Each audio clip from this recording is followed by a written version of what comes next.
Chicken dip.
Doing? He's out here playing jazz bangers. I don't know what jazz banger this one is. Whatever is in my head. I'm wandering around the house trying to remember where I left my coffee. Man, I wouldn't mind some coffee even though it's nighttime for me. If I had coffee, I'd be up all night.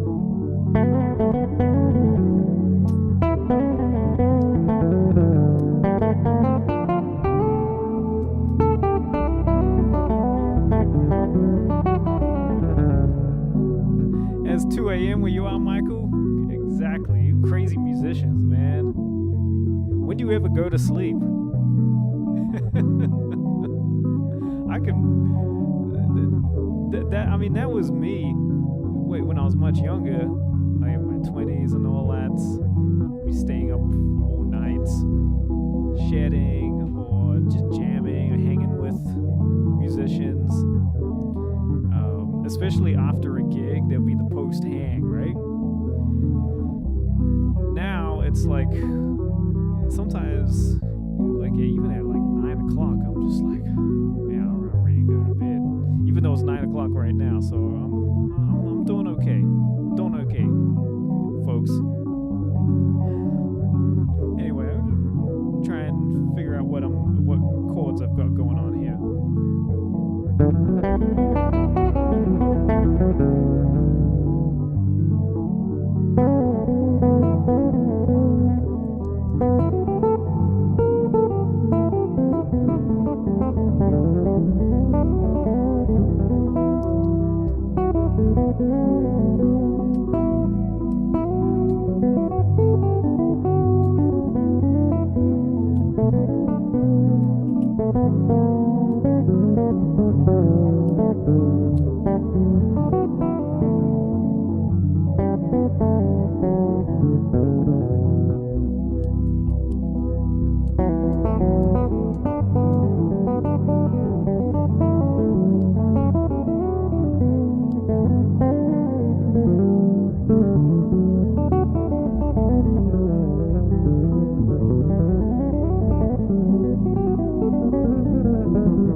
To the nursery and you're barely functional. You better find that coffee, man. Better find that coffee. Get all functional. I'm sure with the kids, I mean, they're all pumped to go to the nursery and all that, and there's a lot of energy right there, right? So I totally understand. And Michael, you can't go to sleep with this gorgeous jamming. I appreciate it. Try to have some nice colors. And whoever's just joining on, welcome. This is my Tuesday edition of the live stream, of my weekly live stream. I do this 2 times a week, the Tuesday edition, then I do later on in the week. So I'm just playing over some colors here. But as always, this is a bass nerd hang session. Any questions you have about bass playing? Anything, techniques, gear, concepts, bass players, anything to do with gigs, recording, even practicing, and all that kind of stuff. Pop it down in the chat. You know, we can all try and figure things out. But I'll try my best to address your question.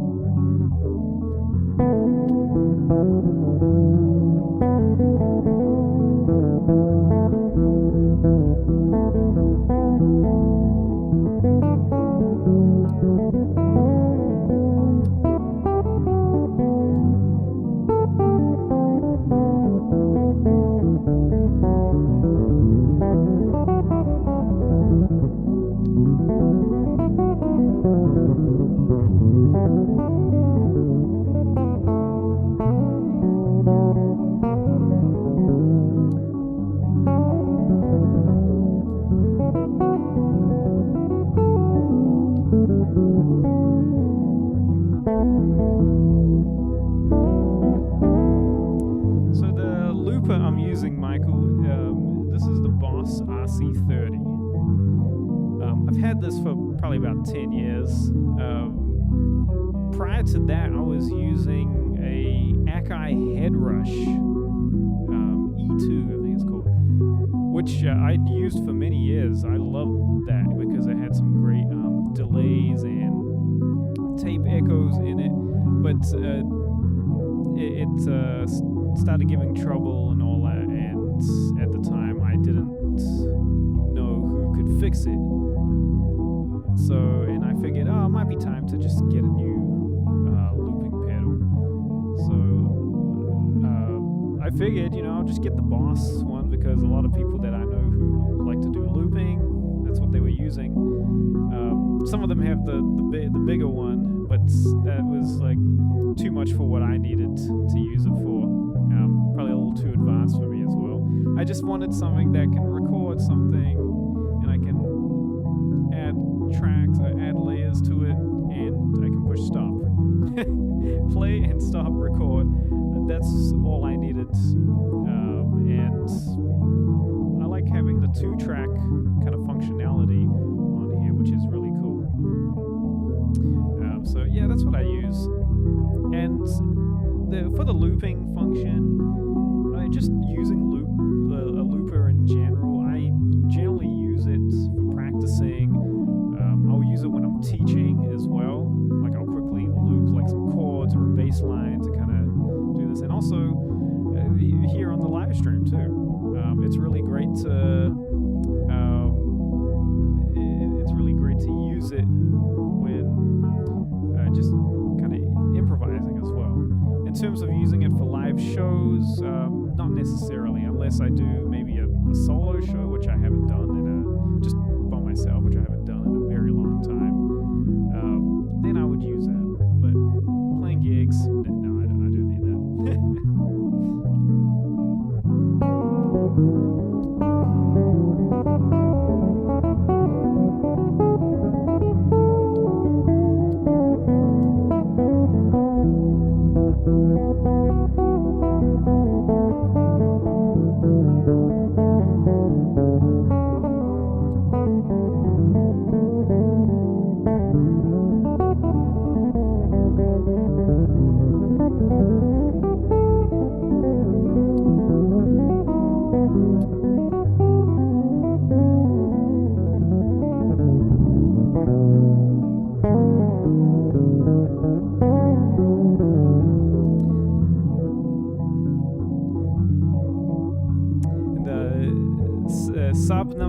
You're in Hyderabad. Nice. Cool. Welcome. I don't think I've seen you on here before.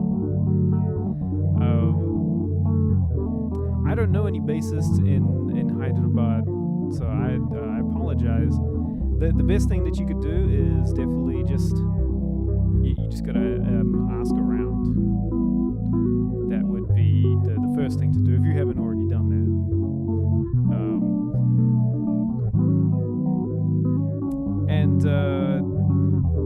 But if you are looking maybe outside of your area, I definitely teach online if you want to get a one-off lesson, or if you want to join my bass coaching program.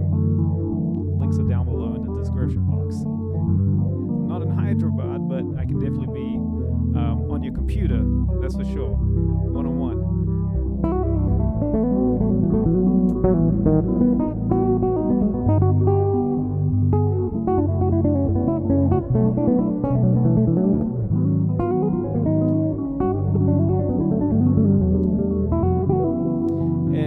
Michael, you got a Helix rack last summer. It's supposed to have a looper in it, but I barely scratched the surface. Yeah, those things are sophisticated, man. But yeah, for the price that you pay, it better have a looper in it, right? Untold Misery, how you doing?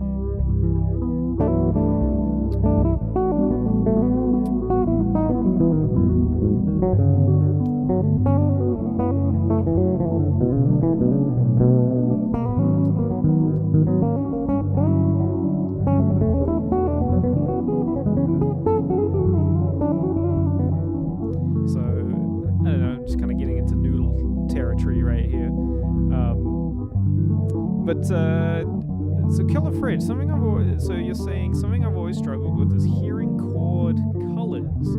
I've had tutors in the past hear a chord progression and go, oh, well, yeah, that's just a flat 13 or other chord quality, and it's magic. Yeah, look, I was like that as well, where I didn't understand what I was hearing. I didn't, and it came with like, okay, not just understanding, what does a flat 13 sound like? So let's have a break on that loop there. So that's the thing.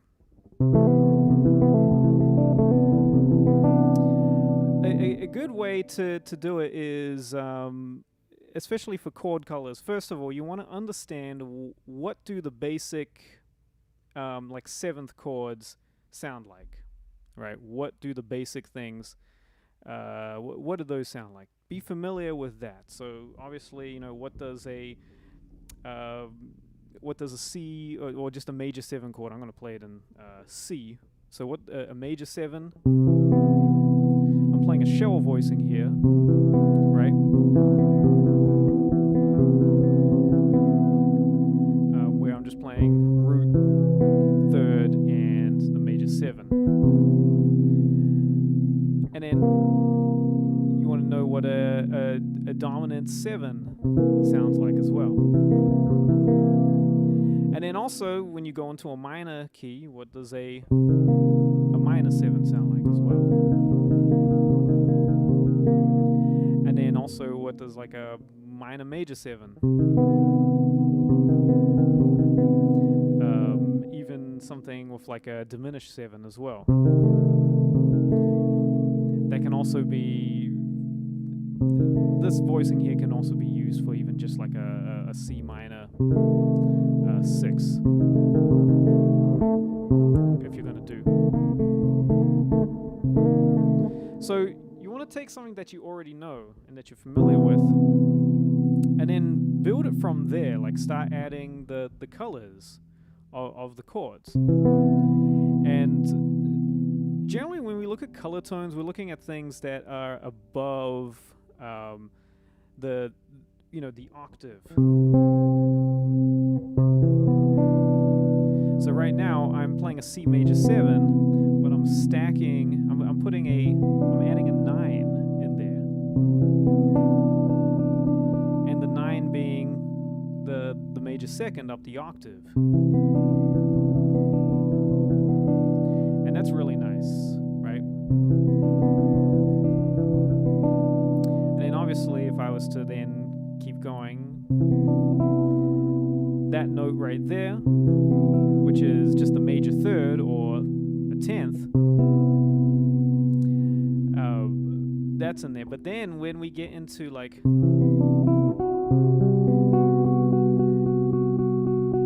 that note right there, that's a sharp 11, also a Lydian. And then if we want to do a 13, we can keep stacking it. Let's see.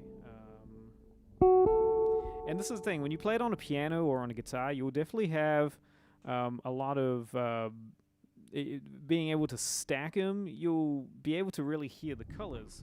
So in terms of going,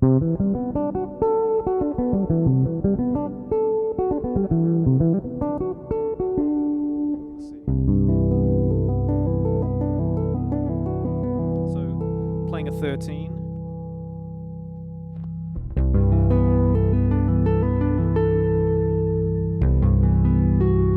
Playing a sharp 11. Playing a 9. So it's just a matter of like becoming familiar with what these sound like. That's what it is. You just got to practice that. Now, if I was going to play, say, let's go into like a minor context as well. All right. And yes, you're right. Lydian is absolutely the best. You know.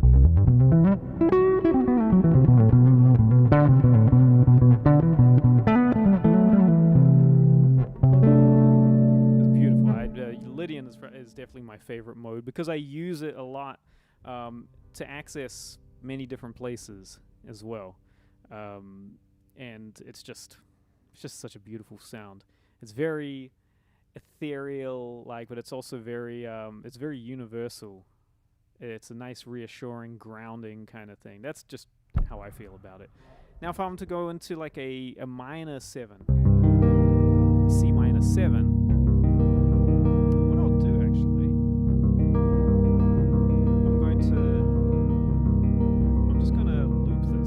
See, this is why I have the looper, because I do this in lessons.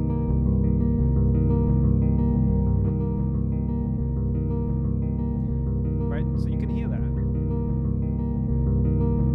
Let's turn up the volume. Alright, so I've got C minor 7. Now if I was to put a 9 in there,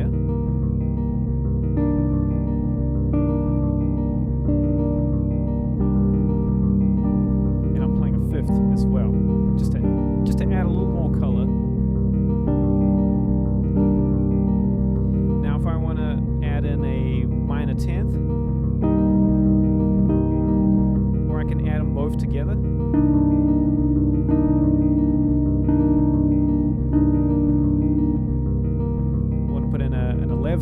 So this will be just a minor 11.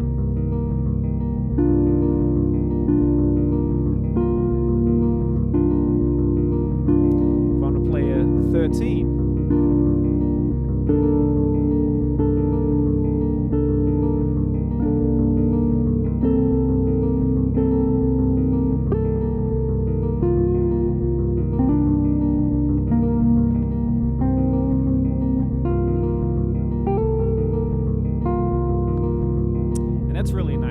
something like a flat 13. I can definitely do that as well.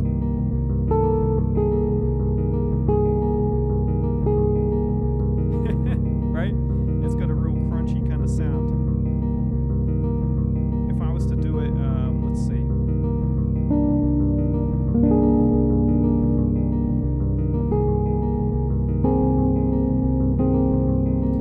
When you stack it with some other colors, it starts to make sense.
This is with a regular 13 or 6th, but if I want to put a flat 6 in there,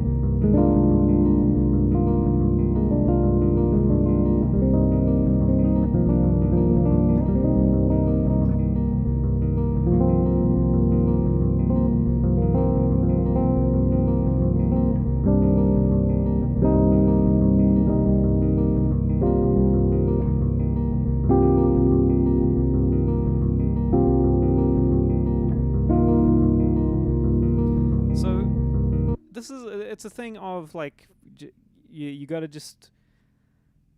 be around the sounds of it. You gotta get familiar to really hear the chord colors. You gotta seek it out, and it's utilizing ear training and all that. You can even do it where you take a scale.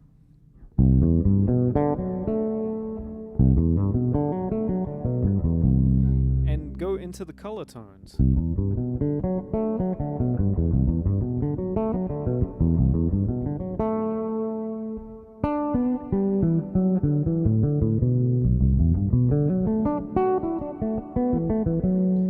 And another way is to really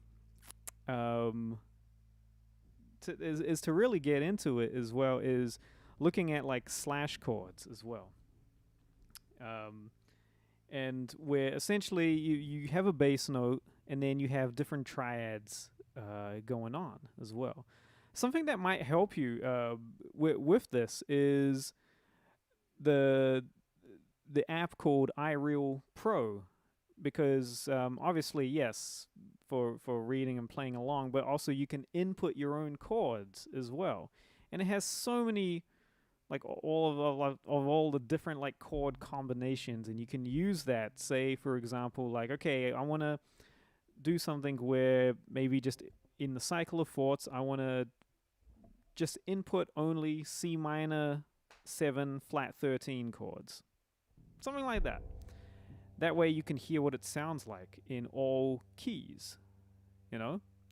And you can do that for so many different chord qualities and do it for slash chords. Going back to what I was saying about slash chords, you know, let's try a different key. Let's do E flat. I'm going to do a E flat in the bass.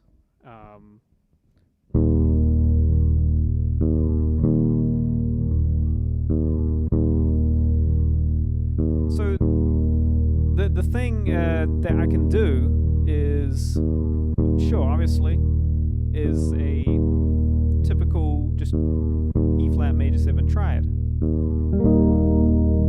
right? And then, you know where I'm going with this, and then turn it into like a major 7. And what I'm doing is I'm actually playing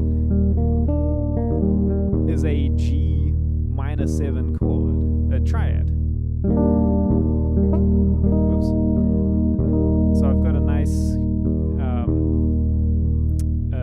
first inversion E flat major triad. Then I've got a root position G minor triad.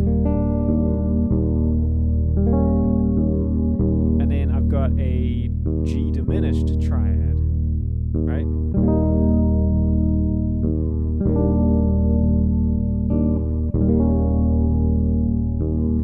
Oh, it sounds like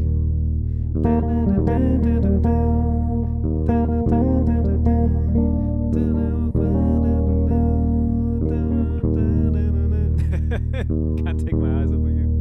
I actually have to learn that for a gig coming up next month, where we're playing the music of Lauryn Hill, which I'm looking forward to, which will be a lot of fun.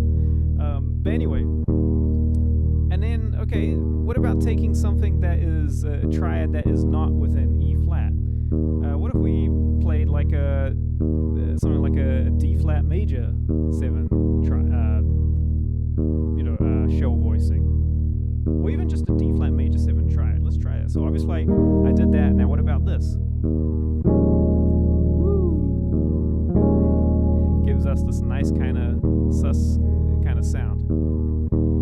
Now I can do the same thing by turning that into a major 7 as well.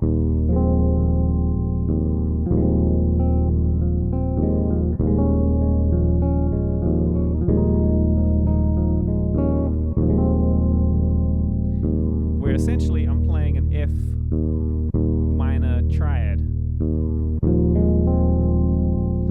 And this top note that I'm getting in relation to the E flat is a 13.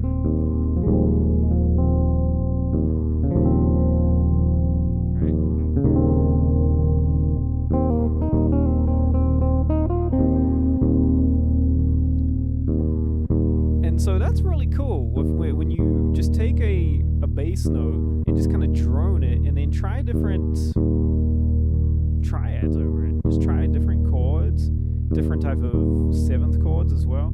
So let's even look at this. So I've got let's try playing an E major 7 chord over that.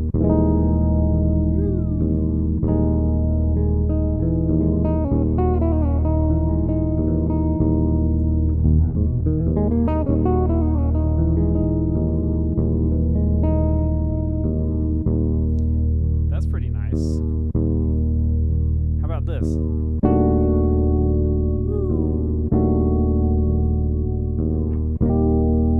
And then resolve it.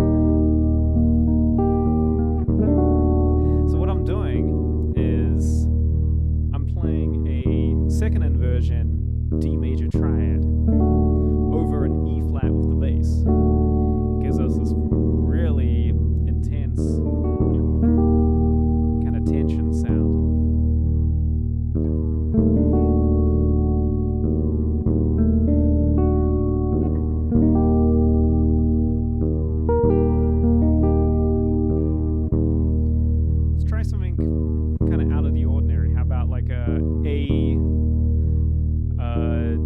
An A diminished.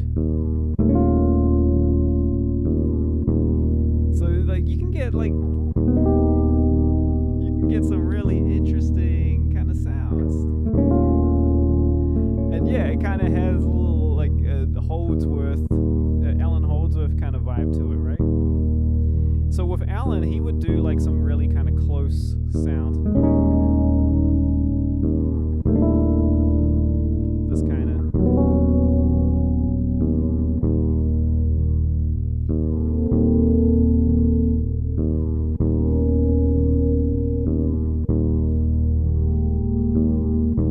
He would do things like that.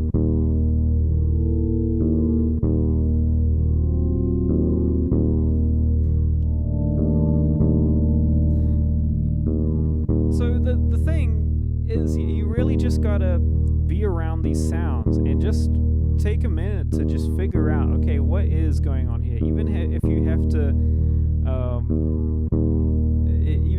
to like kind of just count up the intervals of what's in there and just figure out. And a good way as well is just like, even with something that I'm playing randomly here, like just take the top note, the top voice, and how is that related? What is that in relation to the bass note that I'm playing, right? So I'm playing an F here, so hey, I mean that's a 9 right there. And you can do the same thing with the other notes in the chord. All right, I've got that's a D, so that's a major 7 in relation to the E flat.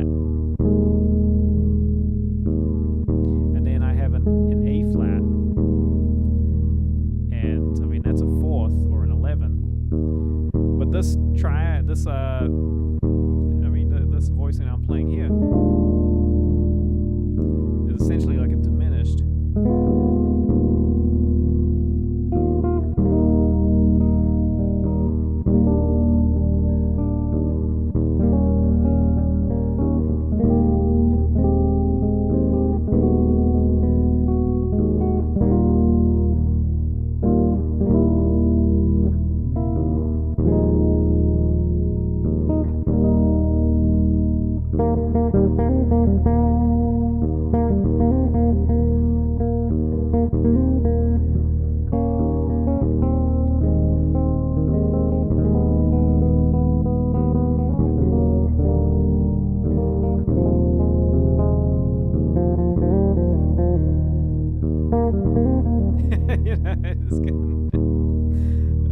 Just can't take my eyes off these chords, right?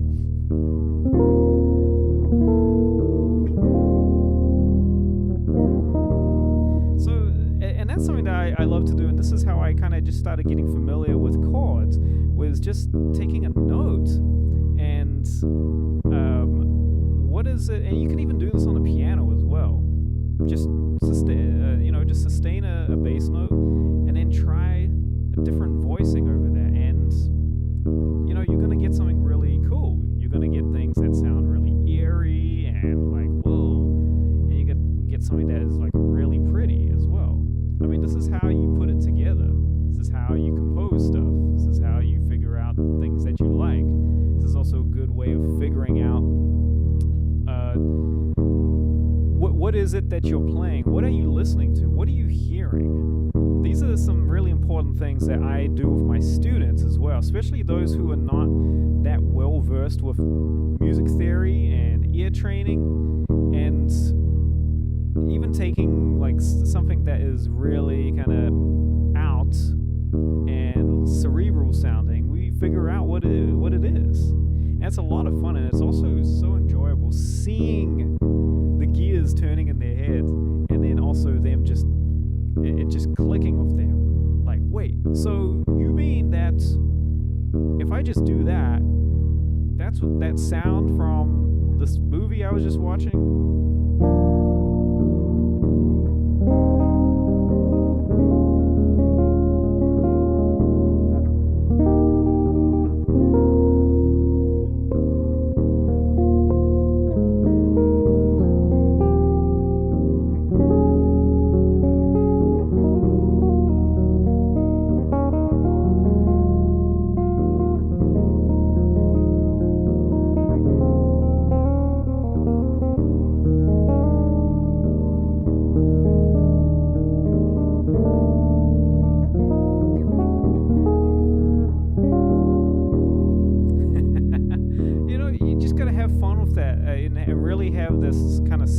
box exploration kind of moment. And this is really important, when you're practicing too, to be able to open your ears up to what you're listening to,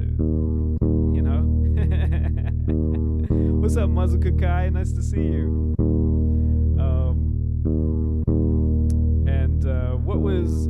I just wanted to go up because I know some of you cats put some stuff in here. Untold Misery. Someone was talking about. I'll get to you, Untold.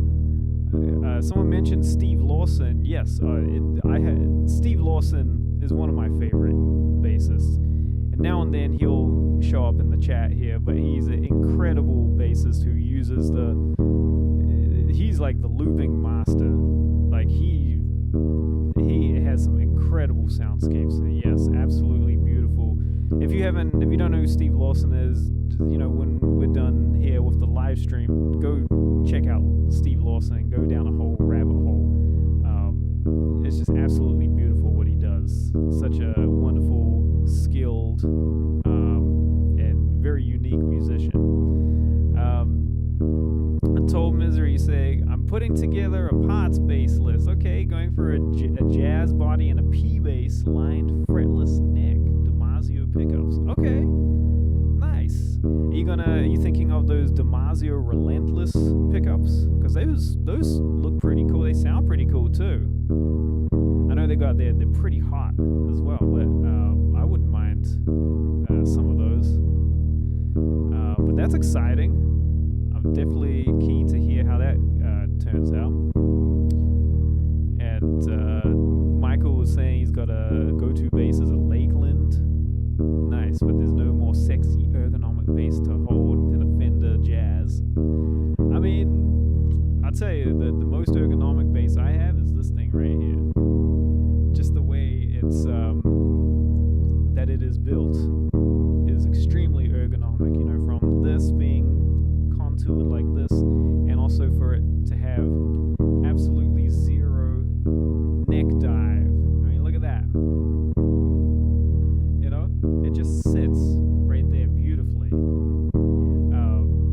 And also, if you notice how it sits, it's got this natural angle of it pointing up, which is a perfect playing angle.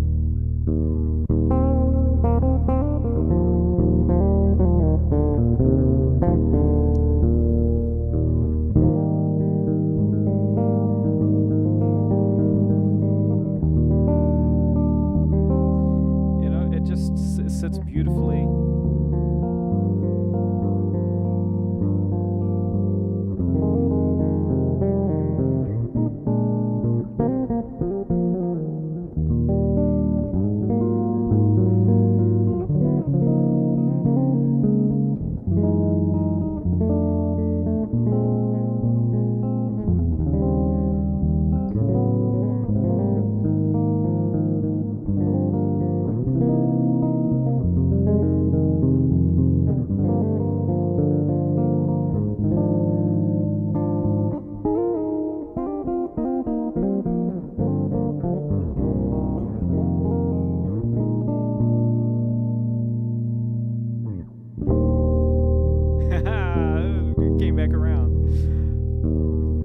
Sits nicely, and it's definitely been a huge part in how I've kind of developed the way that I like to play the bass in terms of like ergonomics and also just my technique and how I kind of get around on the instrument. And it's actually helped me be able to understand more traditional instruments, like Fender style instruments, and even the other ones that I have too.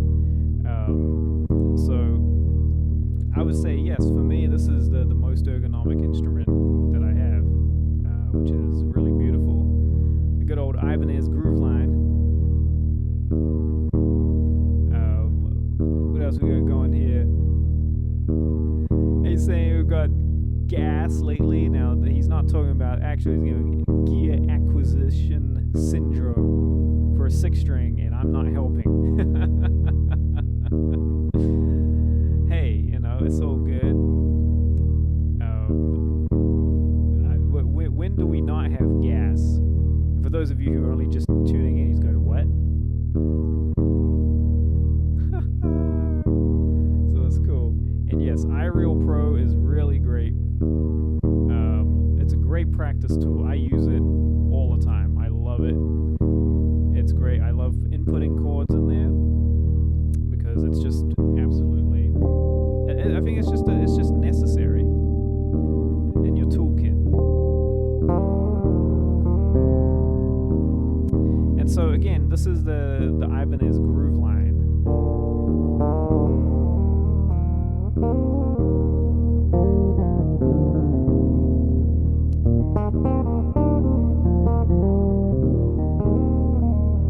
Ray Chu, what's up? Nice to see you.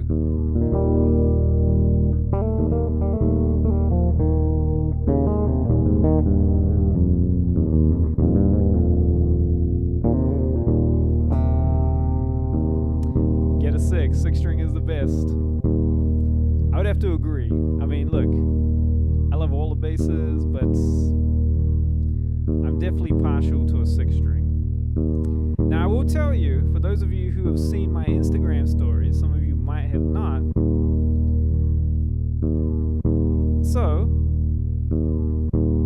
I do have an Ibanez mode bass. Alright?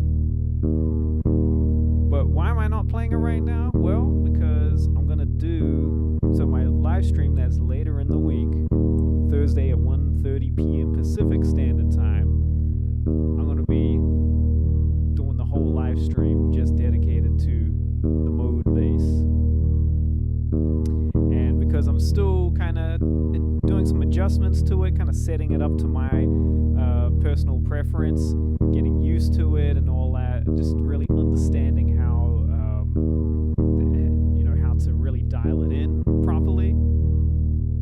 But I do have it. All right. So you'll see it later this week. And Ray Chu, it's your birthday? Ah, happy birthday. All right, everyone, here we go.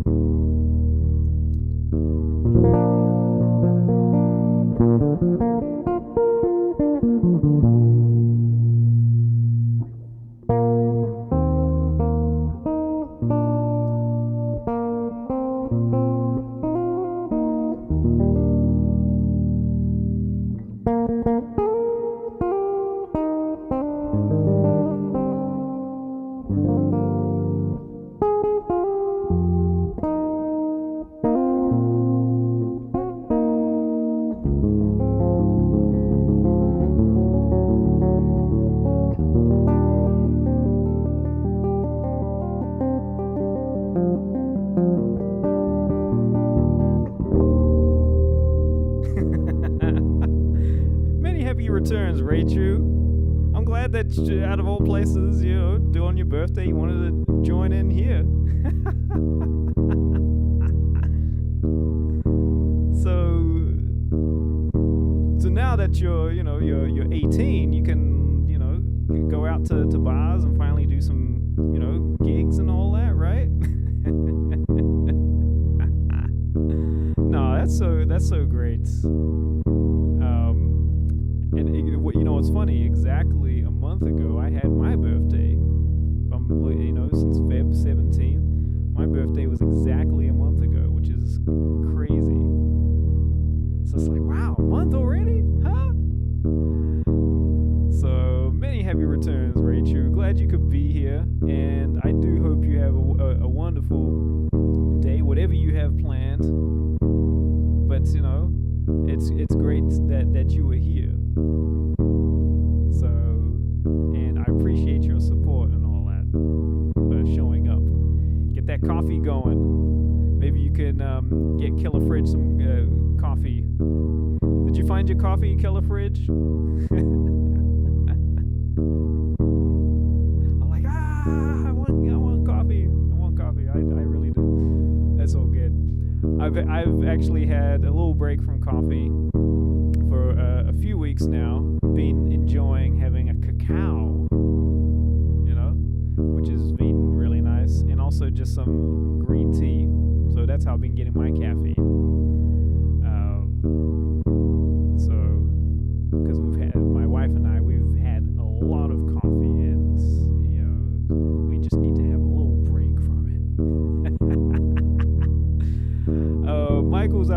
Zach got the thin Ibanez neck. I've got a Gary Willis signature fretless.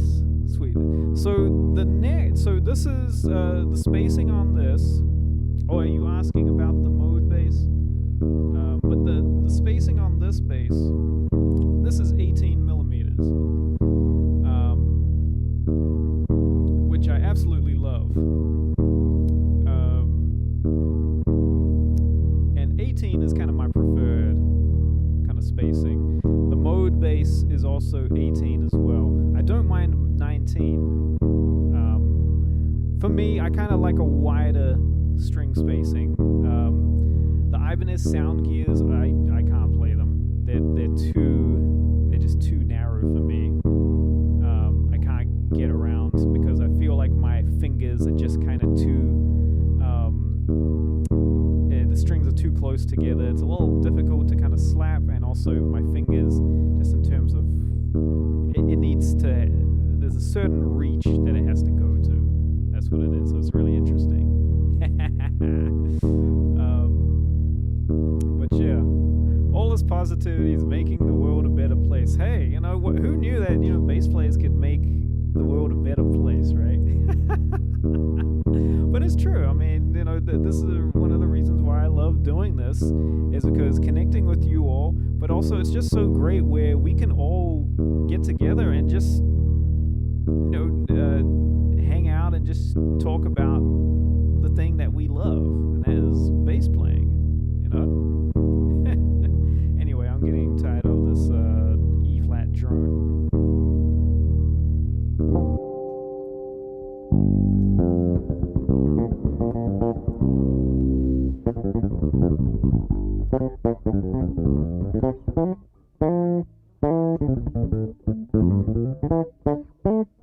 Hey, Richard Bonner.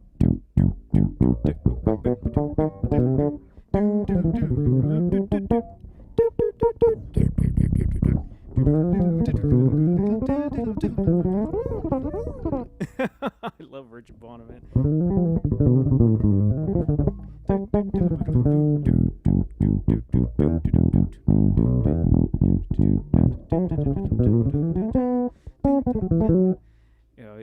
He's such a beast, man.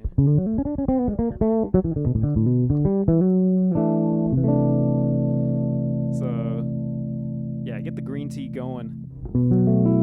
Usually I put like two of the bags in the green tea bags in the cup, just to kind of have that little extra boost. That's why sometimes when I do the live stream that is like later in the week, because it's the morning for me, I'm just like I'm just hyped. I'm like, I'm ready. Let's go.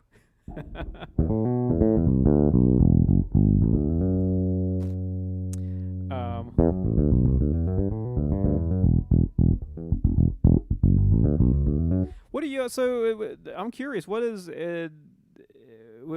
everyone's string spacing?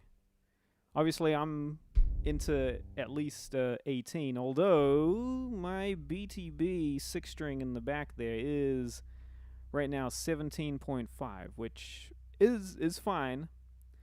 It is when I got it was 17, but it has a hip shot bridge where I can open up the string spacing. So I've opened it up as wide as it can go, and so it's at least it's closer to 18. So it's actually fine.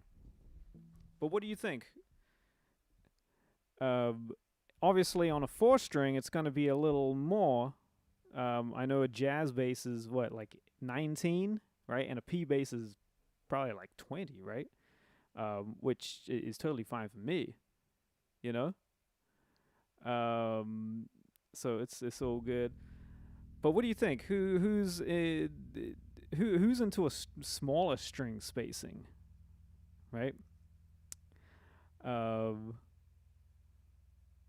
With Muzzle Good Guy saying John Carpenter vibes. I enjoy being a guitar player among all you bass players.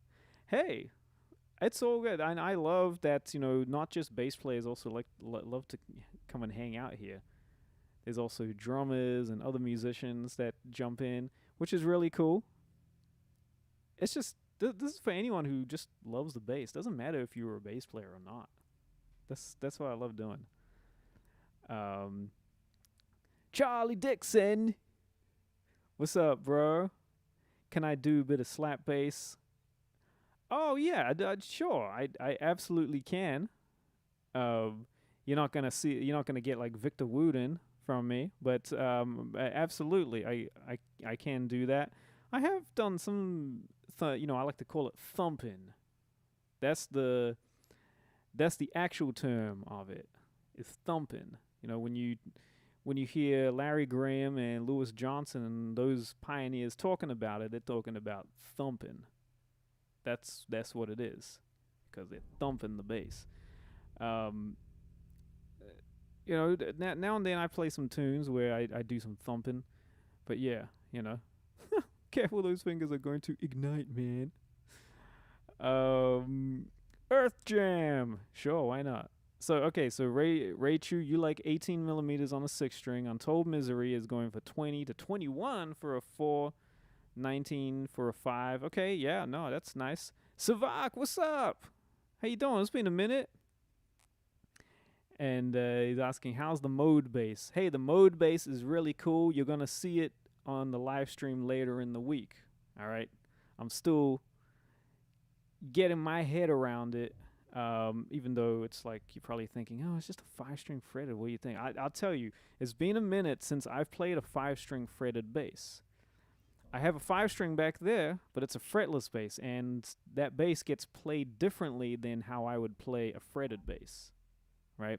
So, and because I've been on a 6-string and 4 strings, so it's this kind of weird in-between of playing a 5-string fretted, which I know for some people is totally like, that's what they do. But because I haven't done that for a while, it's like, it's a whole other thing. I'm so used to the geography and the feel of like a wider 6-string neck. But it's been a lot of fun just kind of getting around on it, and it's a really nice instrument too. But I'm gonna do a whole, like I said, I'm gonna do a whole live stream of just the mode bass later in the week, and you'll absolutely hear about it. All right, when I'm about to go live. So if you want to tune in for that, that's happening on Thursday at 1:30 p.m. Pacific Standard Time. Do a little bit of thumping for Charlie.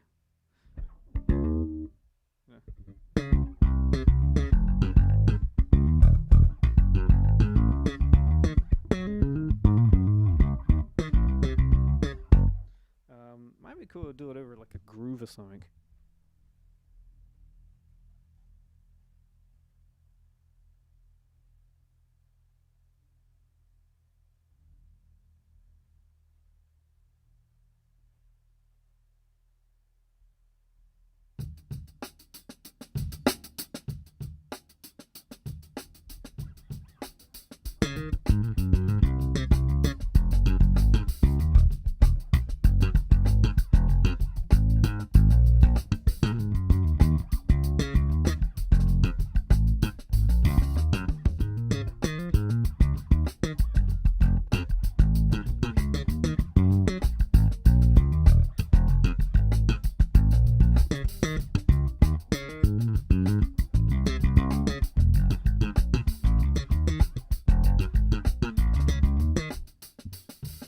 So on the 6-string,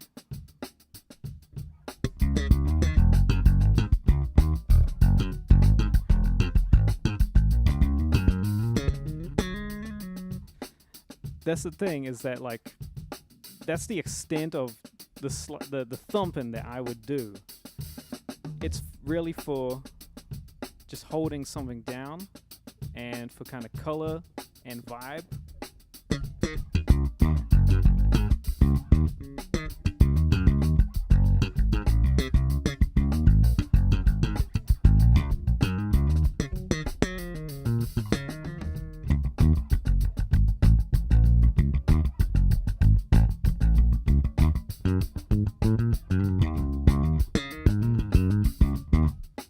Might be fun to actually just maybe just play along with a tune where I get to do some thumping. That's the thing.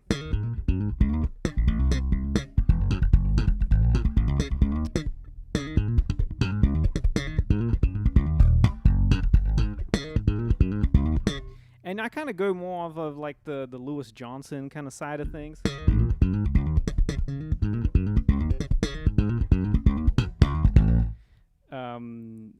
That's the kind of thing. Let's see.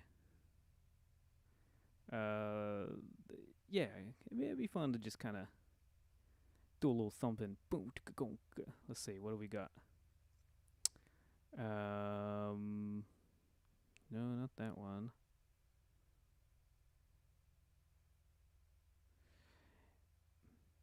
You know, I used to, when I was playing in Lee Rittenhouse's bands, I had to do quite a bit of thumping.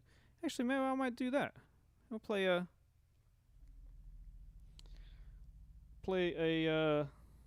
Rittenhouse tune where I got a thump. Let's play Rio Funk. That's a good one. And originally they had Marcus Miller on the original recording. He recorded that, and he was like 19 at the time. It was like late 70s when he did that. So let me catch up to some of the chat here before I start off.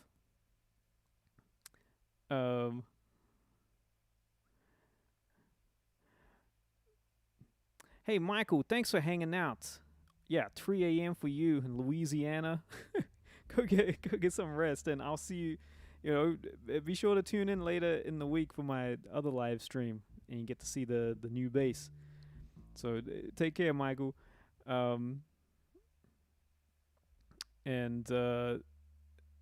Let's see.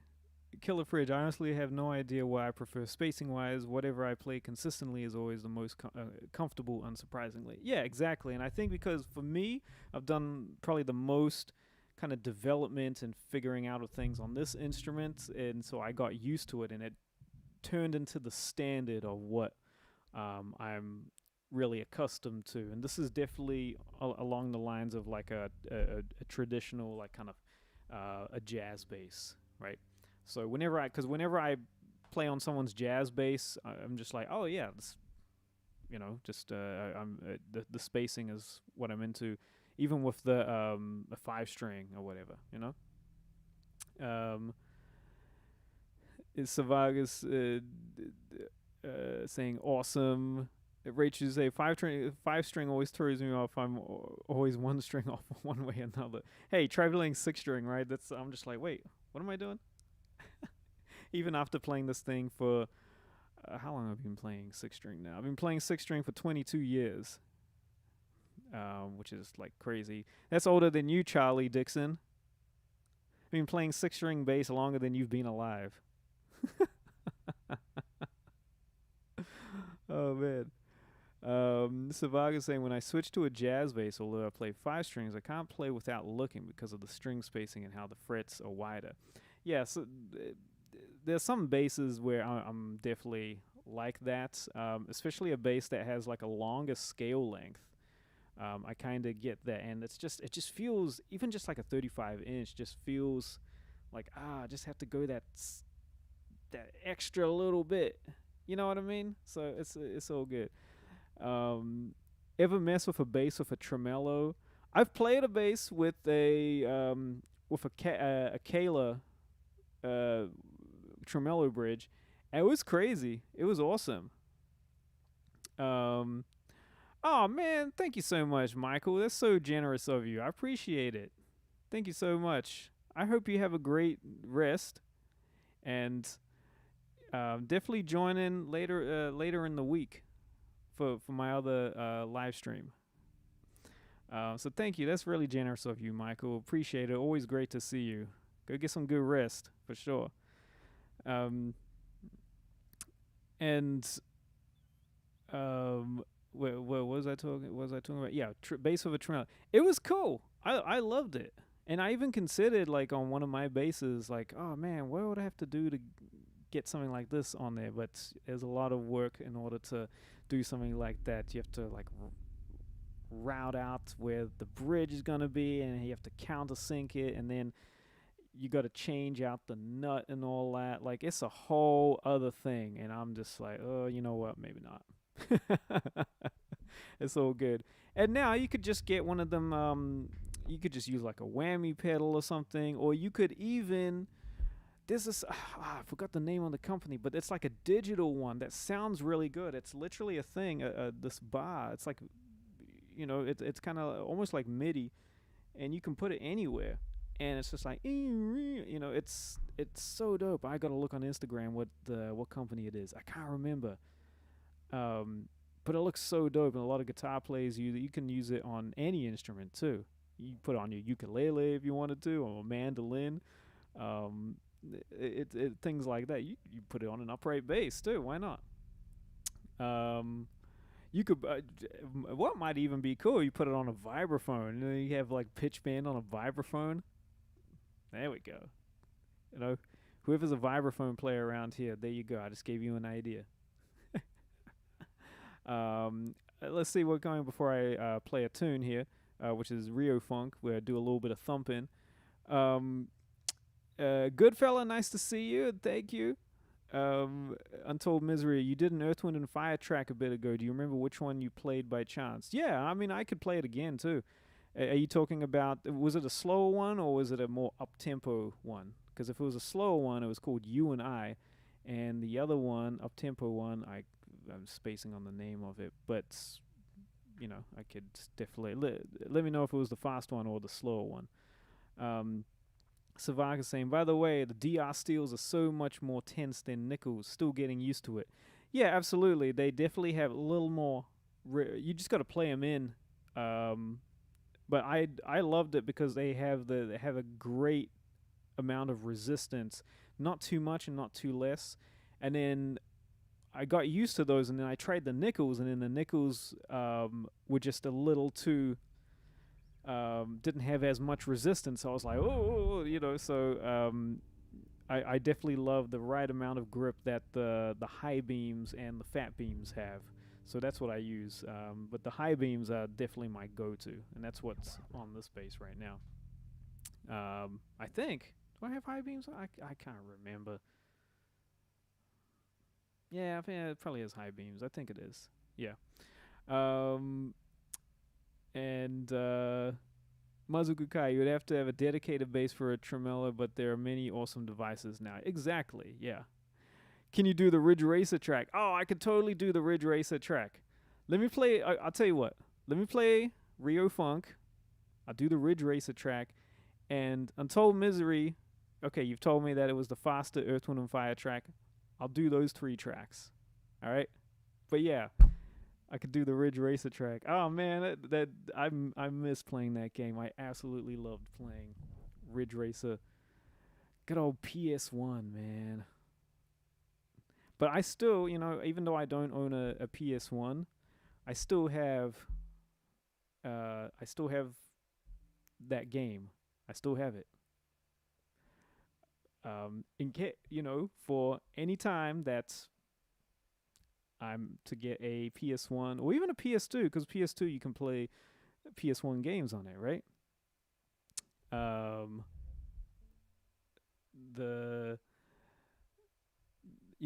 So when I'll be able to play it. What was the name of the track? That's a good question. Can't something. What was it? Let me see. Can't Let Go. It's just called Can't Let Go. So this is what I'm going to do. I'm going to play Rio Funk. I just had it. Now I lost it. Rio Funk. And then I'm going to play the Ridge Racer track. And then I'm going to play Can't Let Go by Earth, Wind, and Fire. I'm going to do some... All right, let's have fun. I'm having a lot of fun. I hope you cats are too. I appreciate you hanging with me. And if you're here for the first time, welcome. If you haven't, please like and subscribe to my channel here. Also, description box. Check it out. Check out all my bass resources I have available.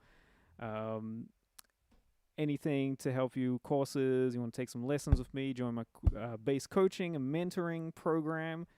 That's all down below. But here is Rio Funk by Mr. Lee Ritenow, also known as Captain Fingers.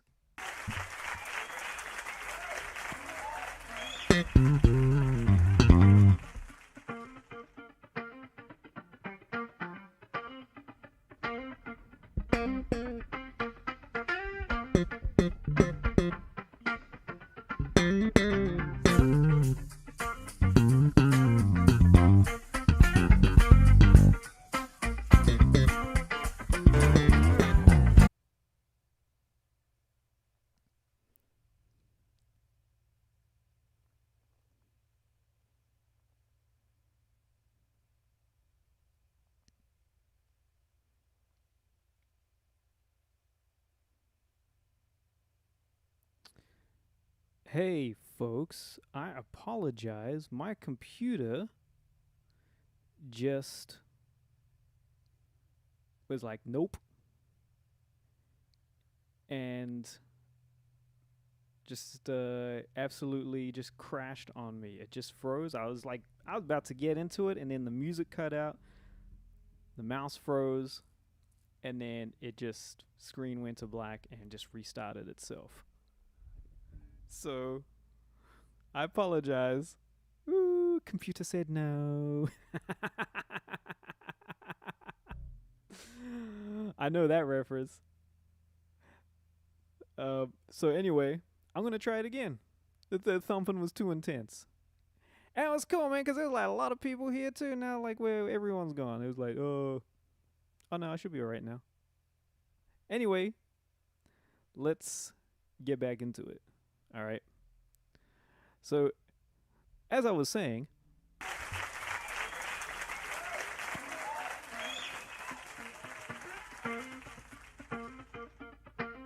it's funny. I wasn't going that hard. I was about to, and then it was just like, nope.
Out of shape for that kind of thing, especially on this. You know, when it, you know, I know I'm making excuses and all that, but you know, this is, you know, not really the base for like kind of doing slap solos, you know, thumping solos and all that thing. I would do that, you know, on something else. You know. But anyway, Charlie, good to see you. And yeah, good luck with the packing. That's right. You're going to be in your new spot, right? So all the best to you, and I'm sure I'll see you up there. Well, let's play that other tune. That Ridge Racer tune. Got the thumping out of the way. Just like... Now, all I have to do is like practice that, and then I could just have my slap chops back up to speed again.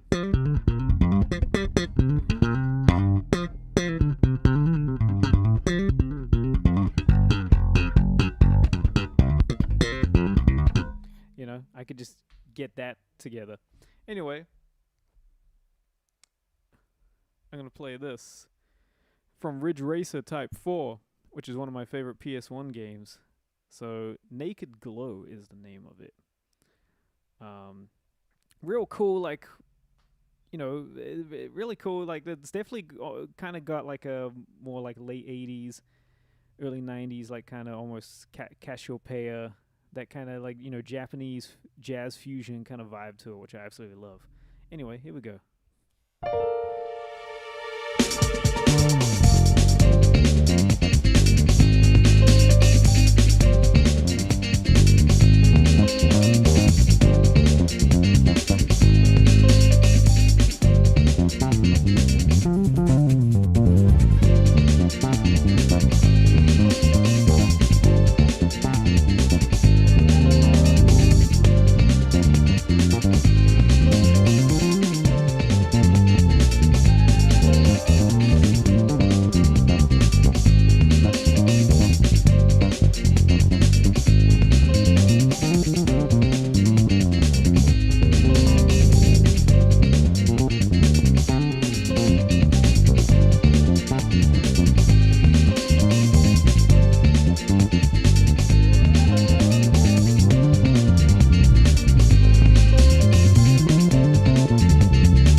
brings back so many memories. And it's such a fun tune to play.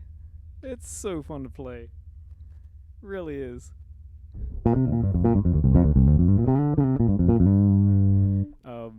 And just to really dig in on that as well. But yeah, it's such great music on Ridge Racer Type 4, which I just absolutely love. And I also have the original.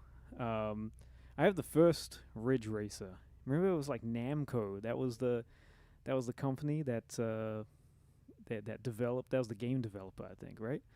But I have the very first Ridge Racer. Was it called Ridge Racer Revolution? I think it's called, and this is from like the mid '90s. It was on another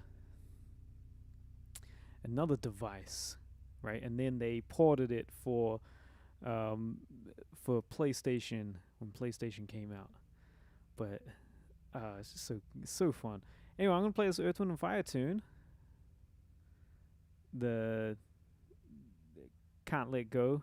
Played it on the last one, but because Untold Misery would like to hear it again, so I'm going to do it because it's also really fun. See if I can remember it properly too, because I know there was a couple of clams last time.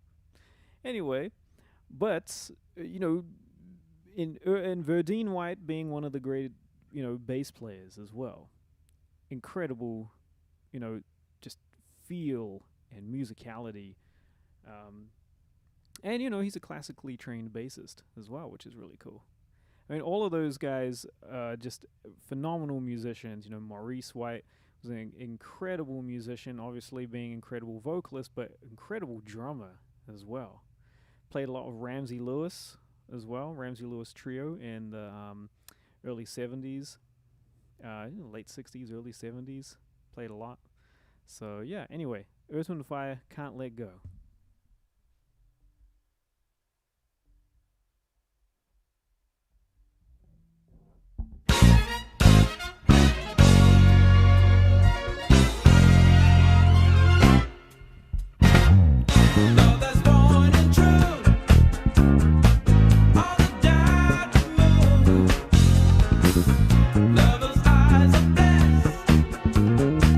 Only see the best.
just absolutely fun. So fun to just play fun music. um, and it's just so fun. I just love playing to time, just playing along to time. It's so great to just play along with time, just vibe out. I'm gonna play this tune again. What's that? Mike Manieri tune, because I'm gonna be playing this with one of my bands coming up, so it might actually be good to just kind of. It's not the most complicated tune, but just in terms of the form of just where I'm at. I'm gonna play this one again. This Mike Manieri tune, "Flying Colors."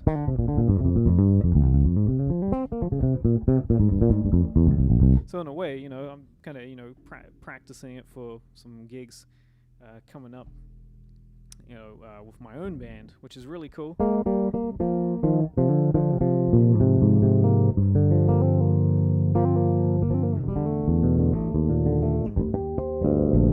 All right.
That's a fun tune. I'm looking forward to playing that live with a band. Just some nice changes, especially that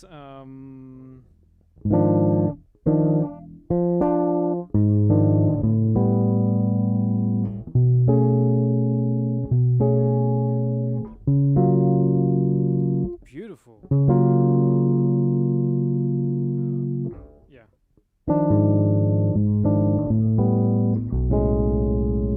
So it's just whoops.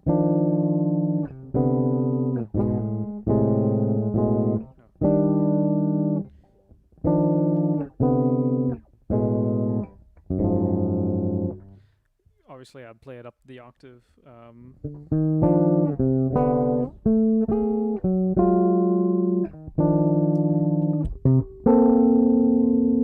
Just absolutely beautiful changes. I love that part. So I'm excited to play that. And so I've been, practicing these tunes I'm going to be doing on some of these gigs. And it's cool to be able to kind of lead that, and also just in terms of like choosing repertoire for all kinds of gigs, but definitely whether you're playing a festival or you're playing in a kind of club where it's just like a live, listening like music room kind of vibe, or if you're playing in a different kind of scenario. So I have a few over the next few months. I have different gigs where I'm playing like more fusion stuff, and then something where it's a little more straight ahead, playing some upright, and as a band leader as well. So it's definitely exciting choosing repertoire, but also can sometimes feel overwhelming because you want to make sure that like, okay, for me personally, I like, and the things that I've learned over the years, playing other people's gigs, is like I do like to have a variety of things, and make sure that I do have, at least one or two, depending on the length of the show, but at least one or two kind of ballads or like a slow tune in there, because sometimes and I'll speak for myself. Sometimes, yeah, there are some tunes that definitely with more high velocity kind of things, up tempo and all that. That's I just love to play, but I want to make sure that I also balance it out as well, to make sure that the listener is, definitely not just getting their ears like beaten to death with just all like shredding and all that from everyone. And also just to make sure that not everyone needs to take a solo on the tune. I don't need to take a solo on every single tune as well. I definitely have pick and choose, but have some of my favorites that I want to solo on that. But definitely like to have like a nice balance, and that way, soloists can have the freedom to be able to kind of stretch out a little more as well. If you had every single person stretching out on a tune, then you could have a tune that would go on for 30 minutes. And I mean, look, there's also a time and place where you can do that. Maybe you're playing at a jam session or something where that can happen. But in terms of like curating like a full show of different tunes, then that requires you to have some sort of being able to put together a good set list. That's the thing. It's not easy. It's not easy putting together a set list and just making sure that like, okay, you start with something that obviously is going to have some good impact, but also is really good for technique wise for the instrumentalists or the people in your bands to play.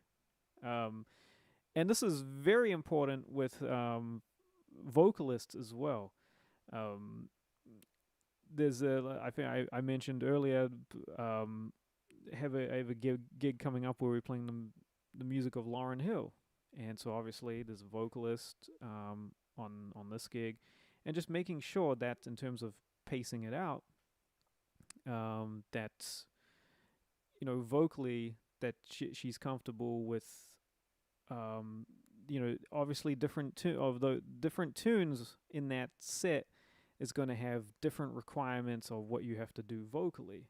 So just paying attention to what you when is a good place to put a song where you have to really belt it out, and then when's a good place to have a tune where you can kind of have a breather and don't have to do as much. Although with this music, the singer, she has to go between singing verses and choruses and hooks and all that, and also rapping, because that's the unique thing that Lauryn Hill does, is rapping and also having this incredible voice as well. So this is the things we figure out as musicians, that we do, is not just like, okay, the playing aspect, how do we play the music, but when to play the music, So that's the thing. Who we got here? Alicia Salcedo, how you doing? It's morning time where you are. Nice. Where you tuning in from, Alicia?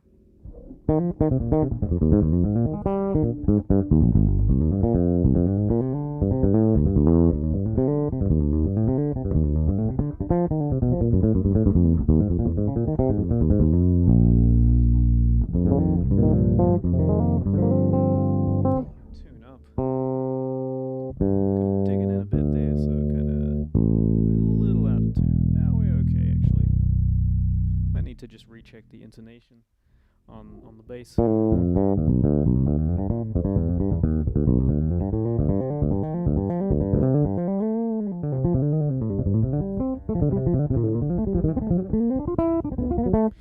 Nice, you're from Italy. Oh, that's cool.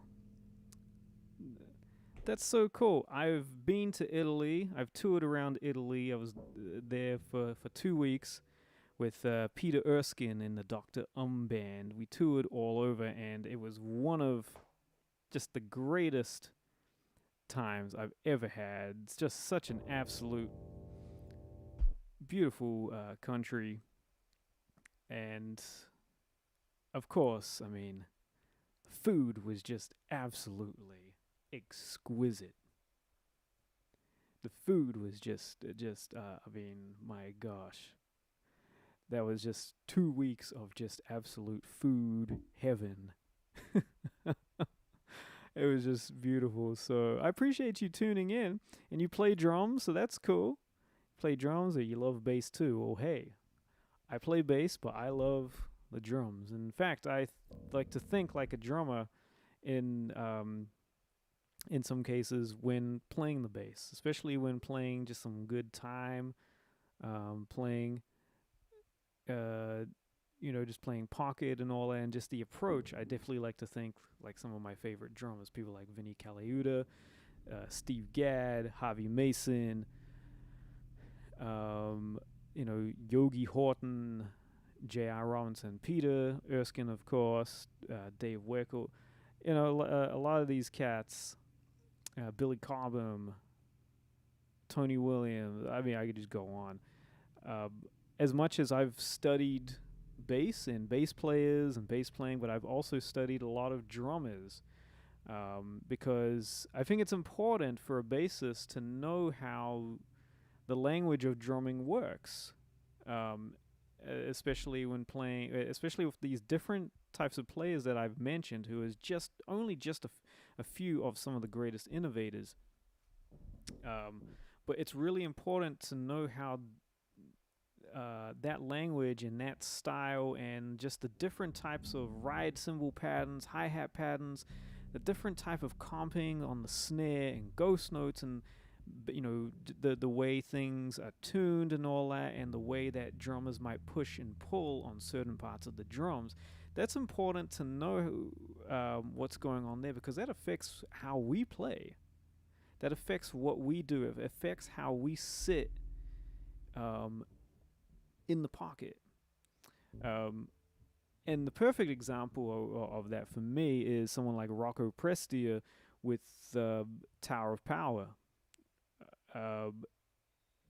He developed his style of playing because David Garibaldi was playing some, plays really intricate, like linear kind of funk kind of stuff, and Rocco wanted to make sure that what he was playing didn't interrupt and didn't interfere with what was going on there. So he came up with this with this fret hand muting technique that I talked about last live stream. And in order to manipulate and control the notes even more so that it wouldn't be in the way, and to where it would just make the whole thing feel even tighter. And then you can get like the absolute opposite of something like that, where the bass and drums can also have this kind of loose kind of thing. They have a collective pulse going on. And I'll play a tune, actually, where that kind of vibe is happening with the bass and drums,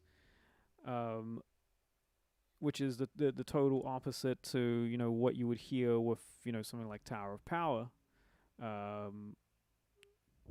But this is a Robert Glasper tune with the King Sisters, and this is a tune that I just absolutely love. Beautiful, lush tune. But this is an example of the bass having a pocket, but having this kind of nice looseness to it, where it can kind of be like kind of floating a little bit. So here we go. Head back to the beginning of time. No, nothing, nowhere, or no one to find. We follow the moonlight, chase after the sun, searching for some peace of mind, searching for the silver light.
This beautiful tune. I want to play some more stuff like that, actually. I'm going to do another tune. And actually, that record, Black Radio, Robert Glasper, is definitely a huge influence, especially Derek Hodges playing on that. Derek Hodge being just absolute another one of those cats who's just absolutely phenomenal in terms of playing this kind of style of music, but with that, that Dilla kind of way of like manipulating the beat and the tone on his bass, but having this kind of looseness of sounding like a synth bass, like a sub, like keyboard bass, that kind of flexibility, and also being an incredible jazz player. I mean, he's an incredible upright bassist too. In New York is where he, spent his time, playing on the scene and all that. But anyway, so this influenced. So I played for many years. I played in a band called Monkestra, led by John Beasley, one of the greatest piano players, composers, arrangers, just musicians. And actually, him and I, we were in Italy with Peter Erskine, because John plays keyboards in Dr. Rum Band. And so, yeah, John's band, Monkestra, which is it's a big band, playing arrangements of Thelonious Monk tunes, and also more as well. But that whole Robert Glasper's Black Radio was something that influenced John's arrangement of Thelonious Monk's Round Midnight. And so when I first joined the band, my first gig with the band was actually the recording session, because it was like last minute. John was like, hey man, are you able to do this recording session? He didn't tell me what it was. We have a rehearsal on Friday, and it was like Wednesday or something. Yeah, I'm gonna send you the music right now. We have a rehearsal, and then the recording session will be on the Saturday. I was like, yeah, okay, that's cool. I was just thinking it was gonna be some kind of, just I don't know, just something he was producing or something, which it was, but something on a smaller scale. But no, I showed up to, this was the Musicians Union, Local 47 in LA. It was at the old Local 47 in Hollywood, and it's a big band. I was like, oh, this is Monkestra. Okay, all right. So I'm gonna do a recording session with Monkestra. I'm like, I wonder what it's for. And he said, oh yeah, it's we're finishing our album. I was like, okay, so my first gig is playing on the album. So we did a few tunes, and he had brought in this version of Round Midnight, and we played through it, and but he wanted to just do the rhythm section, and so and I'd only brought my upright to the rehearsal, and he said, well, bring your electric to the recording session, and we'll just hash it out then. And so this was the result of it. And he said, okay, yeah, so we're going to play this, kind of got a Robert Glasper kind of vibe to it, so here we go.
fun little version of that around midnight. And we did that like, what's it? We did that. Oh, that's probably like 11 years ago now. So that's on volume 1. So it's called Monkestra. John Beasley plays Monkestra, volume 1. And we did all the way up. We did volume 1, volume 2, and then we did Monkestra plays John Beasley, where we did more of John's, some of his original tunes as well. And now it's called the John Beasley Orchestra, because they do more than just monk tunes and all that. Anyway, folks, I'm gonna call it a night. It's been going on for 2 hours now, but thank you so much for hanging out with me. This has been such a pleasure to see you all. Nice to see some new people on here. Nice to see some regulars as well.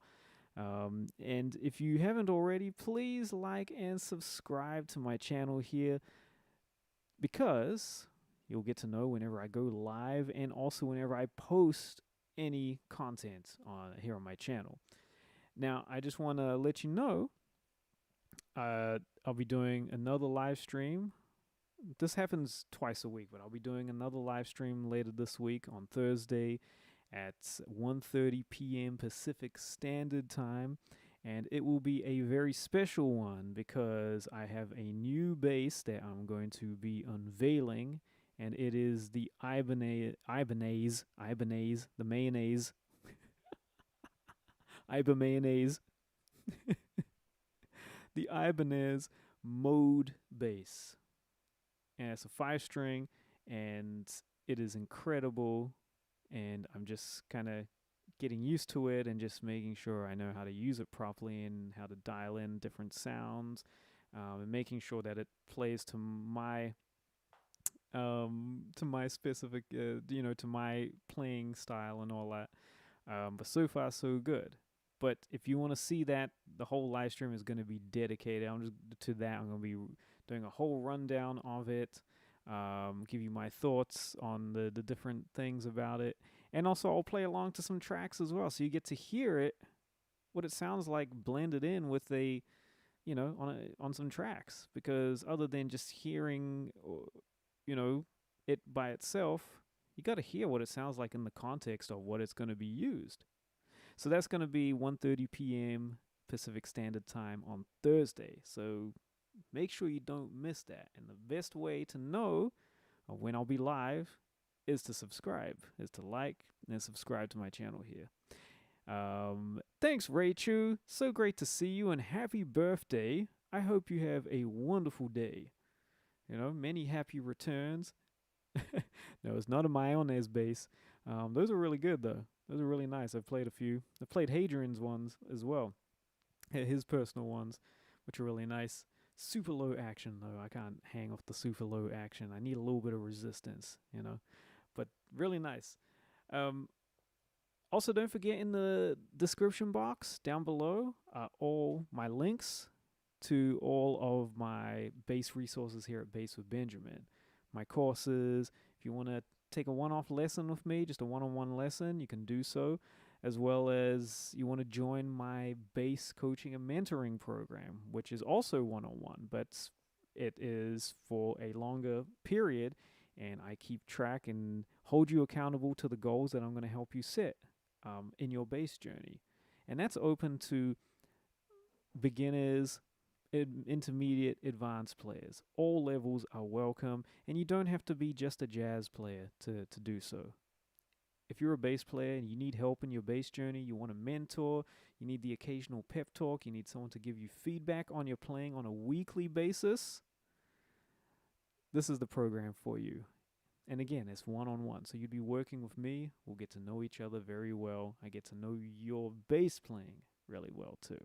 So again, all the links are down below. You want to help support this channel, you can buy me a coffee or some sort of caffeinated beverage at my Ko-Fi or coffee link. That's over there. But again, thank you all so much. I appreciate you hanging out with me. This has been really cool. This just to hang out, play some tunes, and wherever you are in the world, take care, be safe, and I'll see you again soon.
Take care, have a good one, and I'll see you again real soon.